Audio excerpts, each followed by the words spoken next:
Παρακαλώ πολύ, διότι είχε τριήμερο φεστιβάλ, ξένοι ο Ζεύς. Μια φανταστική εικόνα από 300 χορευτές, παιδιά. Φέρτε το λίγο μπροστά να το δούμε. Για δώσε. Ιδέα και όχι απλά μια σχολή χορού.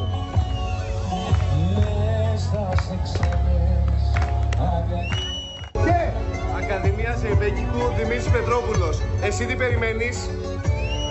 Μια ιδέα και όχι απλά μια σχολή χορού. Πάντως βλέπουμε μικρούς και μεγάλους αυτή την εικόνα, μπράβο παιδιά. Έξυπνο.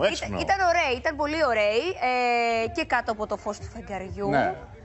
Μπράβο, ήταν μια καλή πρωτοβουλία. Εντάξει, πάντως εσύ Δημήτρη, κάνε το λίγο μεγαλύτερο το βίντεο. Δηλαδή με 3 δεύτερα βίντεο δεν γίνεται.